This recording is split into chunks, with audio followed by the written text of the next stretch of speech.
처음엔 우리 둘 다 믿지 않았어요. 번호 6개가 우리 인생을 바꿨다니. 당첨된 그날, 그는 아무 말도 하지 않았고, 나는 그냥 멍하니 그 사람 손에 들린 종이만 바라봤죠. 하지만 며칠 뒤, 그 사람의 눈빛이 달라졌습니다. 그리고 내 자리는 서서히 사라지기 시작했어요. 안녕하세요. 우리네 삶의 이야기입니다. 오늘도 한 편의 삶을 조용히 들려드릴게요. 지금부터 전해드릴 이야기는 누군가 실제로 겪었던 일이며 우리 주변에서도 일어날 수 있는 그런 이야기입니다.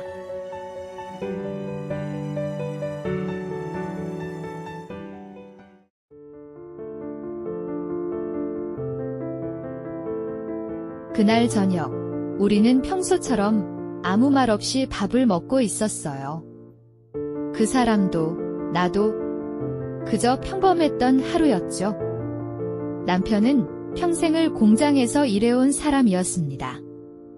경기도 부천에 있는 한 중소기업의 생산직 사원으로 올해로 25년째였죠.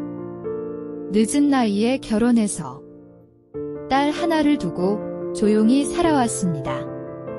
무뚝뚝한 성격이지만 책임감 하나는 강했던 사람. 월급이 많진 않았지만 한 푼 두 푼 아껴서 딸 학원비는 제때 냈고 병원비는 빠진 적이 없었습니다.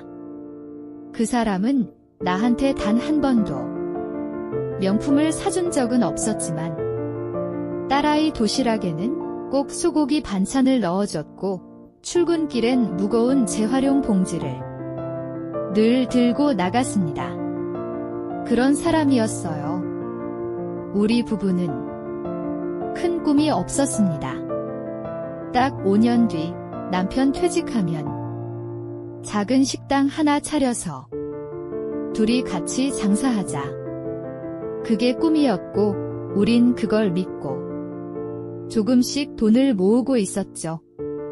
작은 적금 하나, 주말에 하는 치킨 배달 부업. 삶은 고단했지만 그래도 서로에게 불만은 없었습니다. 아니, 정확히 말하자면 저는 없었어요. 그날도 남편은 퇴근길에 작은 비닐봉지를 들고 왔습니다. 편의점에서 사온 라면 2개랑 맥주 1캔, 그리고 로또 한 장 옌을 그랬듯 주말마다 사던 그 로또였습니다. 이번엔 3등쯤 됐으면 좋겠다. 한 100만 원만 터졌으면 주말에 고기 구워 먹자. 그게 우리 부부의 소소한 농담이었죠. 토요일 저녁, 남편은 평소보다 일찍 집에 들어왔습니다. 딸은 학원에 가 있었고 저는 부엌에서 반찬을 만들고 있었죠.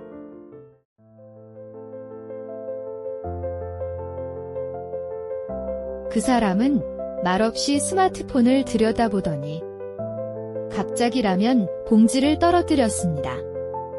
왜 그래? 제가 묻자 그는 한참을 가만히 있다가 천천히 입을 열었습니다. 여보, 이거 맞는 거야? 그가 보여준 로또 용지와 화면 속 숫자. 그 순간 심장이 내려앉는 소리가 귀에서 들리는 것 같았습니다. 1등 23억. 23억 원이었습니다. 남편은 아무 말도 하지 않았습니다. 그저 로또 종이를 손에 꼭 쥐고 앉아 있었습니다.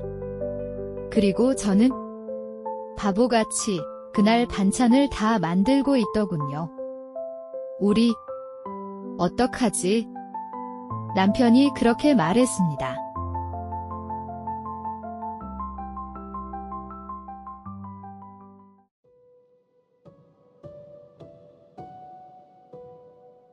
그날 밤 우린 잠을 거의 자지 못했습니다. 이웃에게 말하면 안 된다. 딸에게도 당분간 비밀로 하자. 세금은 얼마나 빠질까? 그 돈으로 뭘 먼저 해야 하지? 둘이 조용히 속삭이며 끝도 없는 상상을 했습니다. 하지만 그 중에서도 가장 많이 반복했던 말은 이거였습니다. 우리 변하지 말자. 응, 절대 안 변할게. 돈 많다고 우리까지 바뀌면 안 되지. 하지만 그 약속은 불과 며칠도 가지 않았습니다.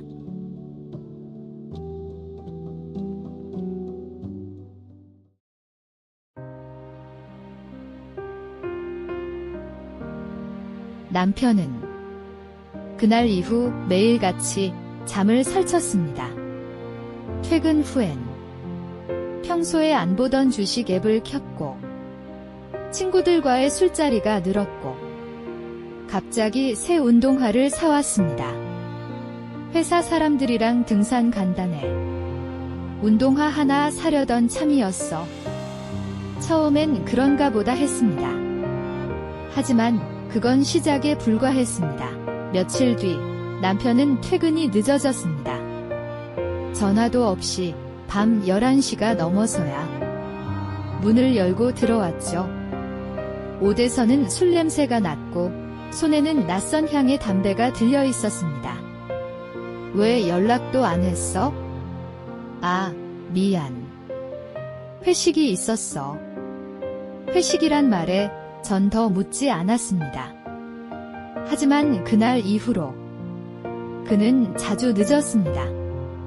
그의 옷에는 보지 못했던 셔츠가 하나둘 늘었고 지갑엔 비싼 레스토랑 영수증이 들어 있었습니다.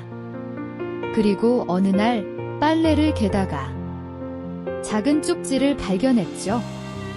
다음 주 월요일 오전 11시 강남 XX 빌딩 7층 계약서, 신분증 필수.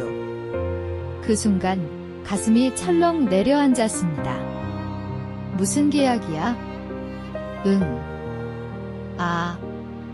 그거 부동산 좀 보러 갔어. 남편은 눈을 피하며 말했습니다. 부동산. 당신이 왜? 요즘 애들 말로 투자 좀 해보려고. 이대로 돈만 묵혀두는 건 바보 짓이라네. 그의 말투는 낯설었습니다. 어느새 그는 제게 보고하지 않고 통장 하나를 새로 개설했고 주말이면 혼자 외출하는 일이 잦아졌습니다. 요즘 왜 이렇게 바빠? 돈 벌려면 움직여야지. 괜히 가만히 있다간 다 까먹는다더라. 그의 눈빛은 더 이상 제 남편이 아니었습니다. 그는 어딘가로 떠날 준비를 하고 있는 사람 같았습니다. 하루는 딸아이가 묻더군요. 엄마, 아빠 요즘 왜 그래? 전 대답할 수 없었습니다. 딸 앞에서 그 사람을 욕할 수도 없고 그렇다고 거짓말도 하고 싶지 않았습니다. 그저 웃으며 말했죠. 요즘 회사가 바쁜가 봐. 조금만 기다려보자. 하지만 제 안에는 서서히 무언가가 무너지고 있었습니다. 그리고 그날 결정적인 일이 터졌습니다. 그날도 남편은 평소보다 늦게 들어왔습니다. 시계를 보니 밤 12시 10분. 집에 들어온 그는 술에 취한 얼굴이었고 넥타이는 느슨하게 풀려 있었습니다. 술 마셨어. 회사 사람들하고. 회사 사람들 이름이 뭐야? 제가 그렇게 물었을 땐 그는 눈썹을 찌푸리며 짜증을 냈습니다. 뭘 그렇게 꼬치꼬치 캐묻고 그래? 한두 번도 아니잖아. 그 순간 저는 알았습니다. 이건 단순한 변화가 아니라고. 그가 뭔가를 숨기고 있다는 것, 그걸 부인할 수 없게 된 순간이었죠. 며칠 뒤 남편이 출근한 사이 거실 소파 밑에서 작은 영수증 하나를 발견했습니다. 5 호텔 스위트룸. 날짜는 그가 회식 있다고 말했던 그날. 머리가 하얘졌습니다. 그 호텔은 부천에 있는 비즈니스 호텔이 아니었습니다. 서울 강남, 그 근처에선 꽤 고급스러운 곳이었습니다.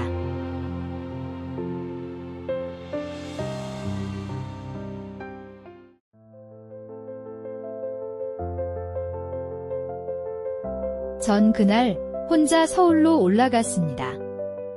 그 호텔 근처를 맴돌다가 지하에 있는 작은 카페에 들어갔습니다.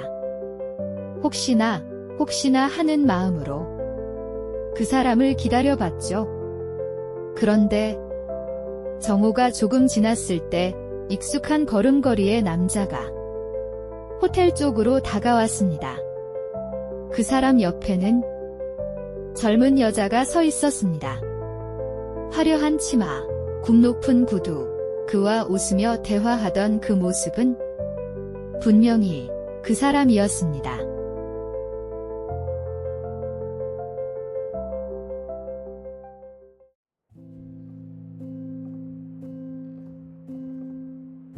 저는 그 자리에 꼼짝없이 앉아 있었습니다. 심장이 제 몸이 아닌 것처럼 뛰었고, 눈에서는 눈물이 아니라 그냥 땀이 흐르듯 모든 게 무너져 내렸습니다. 저는 그날 아무 말도 하지 않고 그대로 집으로 돌아왔습니다. 딸아이는 집에 없었고, 빈 거실에서 저는 그대로 주저앉아 소리를 내지 않고 울었습니다. 남편은 그날 밤 늦게 돌아왔습니다. 아무렇지 않은 얼굴로 잠든 척을 하는 제 옆에 누웠습니다. 그 사람의 체온이 낯설게 느껴졌습니다.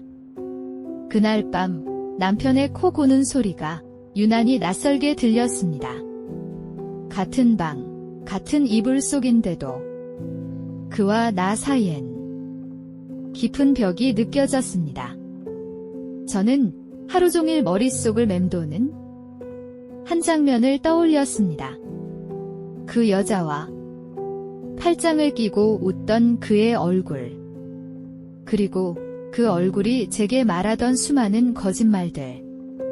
다음 날 아침, 남편이 씻으러 들어간 사이 저는 조용히 그의 휴대폰을 열었습니다. 지문 인식은 여전히 제 손가락으로도 열렸죠.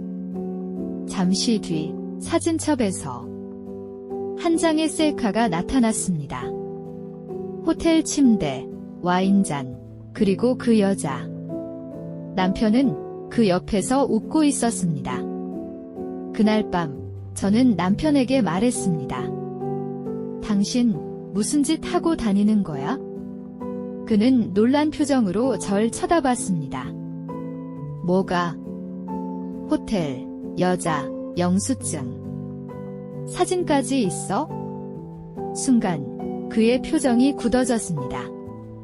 그리고는 말없이 제 앞에 앉더니 입을 열었습니다.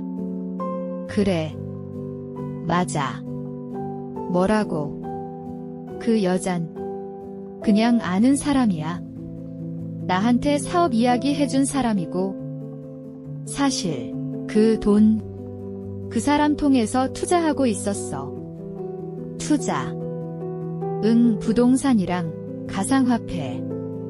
그 여자가 잘 안다고 해서, 그래서 당신 그 여자랑 자고 사업도 같이 하고 가족은 버린 거야? 제 목소리는 떨렸습니다. 하지만 남편은 고개를 돌린 채 말없이 담배를 꺼내 물었습니다.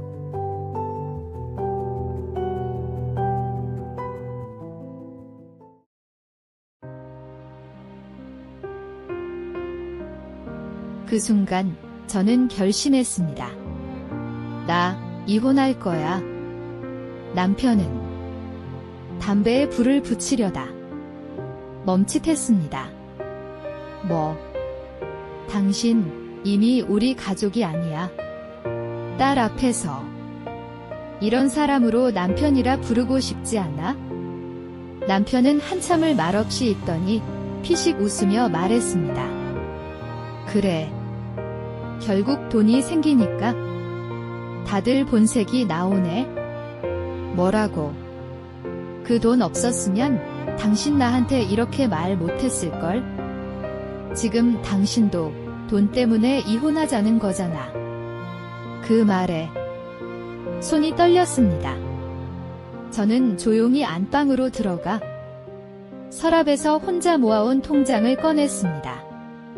그 안에는 제가 남편 모르게 넣어둔 5년치 생활비가 들어 있었습니다. 나는 이 돈 없어도 살 수 있어? 당신은 그 여자 없으면 살 수 있어?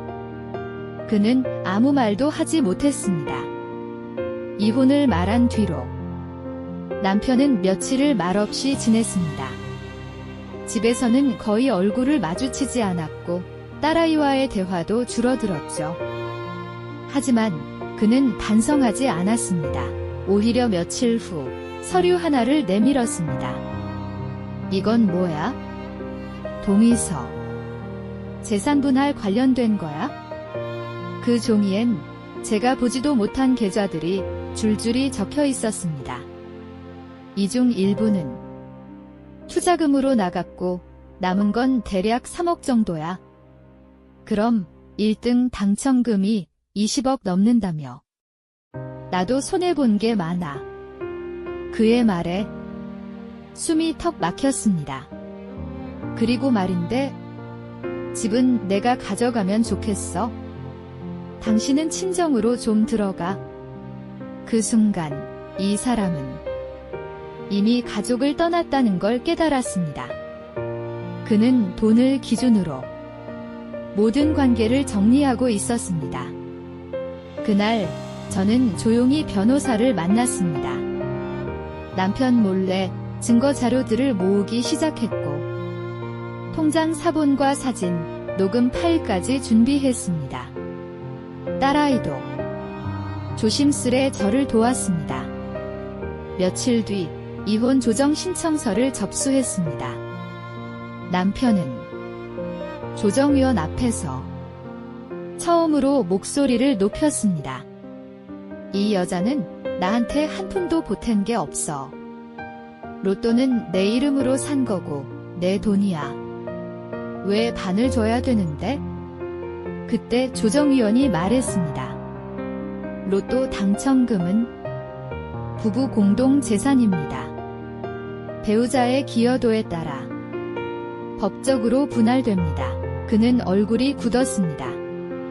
몇 주 뒤 1차 조정은 결렬됐고 본격적인 소송이 시작됐습니다. 남편은 그 여자와 함께 변호사를 선임했고 저는 딸아이와 함께 법원에 출석했습니다. 서로의 얼굴을 보지 않고 그저 종이로 싸우는 시간들이 몇 달을 이어졌습니다.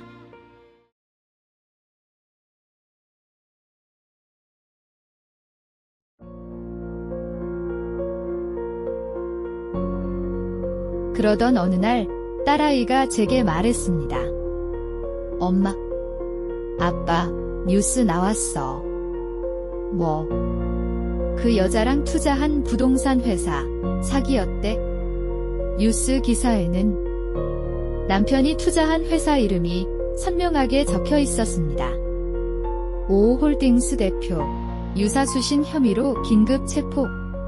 그 회사는 등록된 자본금도 없었고 대표라는 남자는 이미 전과가 있던 사람이었습니다. 그 여자는 그 대표의 내연녀였고 그날 저녁 남편은 술에 취한 목소리로 전화를 걸어왔습니다. 여보, 나 지금 큰일 났어. 그 여자 사라졌어.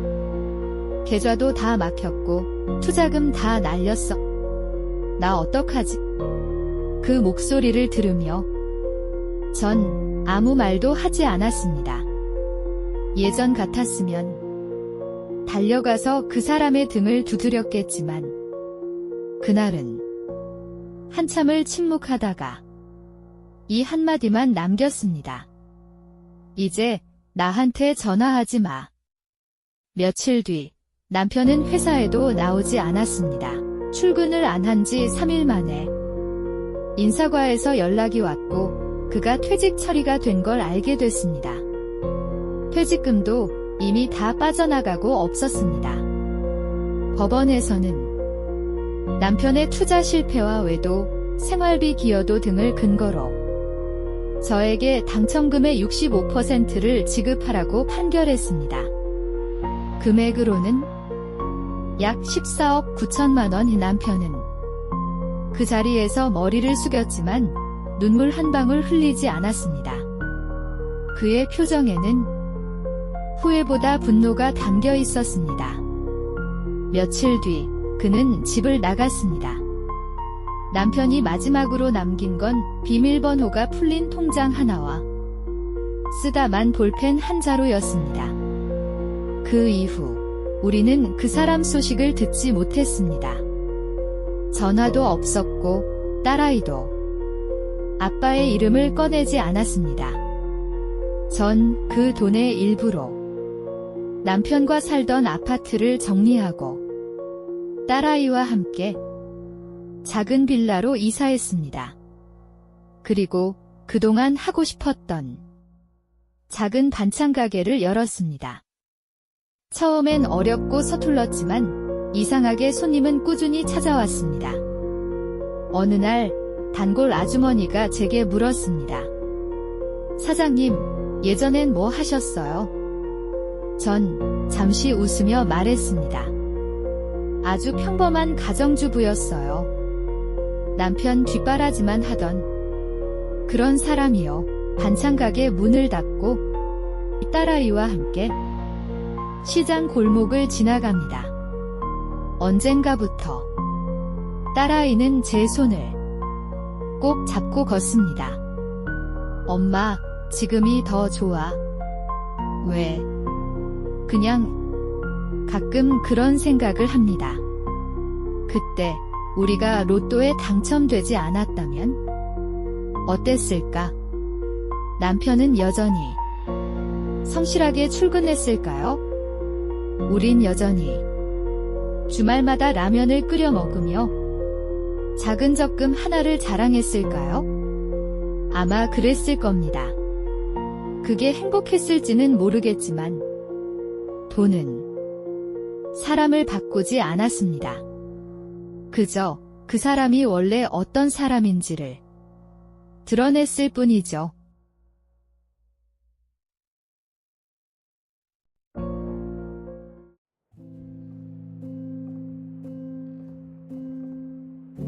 요즘 저는 손님이 없는 시간엔 그때 그 로또 종이를 꺼내어 봅니다. 당첨 번호가 적힌 그 종이 지금은 다 발해서 잉크도 희미해졌지만 가끔은 그 종이를 바라보며 이 모든 일이 꿈이었으면 하는 생각을 하기도 합니다. 하지만 현실은 꿈이 아니었습니다. 그날 이후 모든 건 변했고 나는 다시 조금씩 나를 찾아가는 중입니다. 그리고 이 이야기를 이제는 웃으며 말할 수 있게 되었다면 그것만으로도 다행이라는 생각이 듭니다.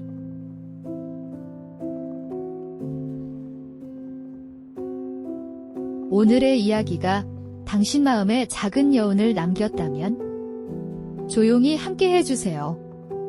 구독과 좋아요, 알림 설정은 이 이야기를 계속 전해드리는데 큰 힘이 됩니다. 그리고 댓글로 당신의 이야기도 나눠주세요. 우리네 삶의 이야기 다음 편에서 다시 찾아뵙겠습니다.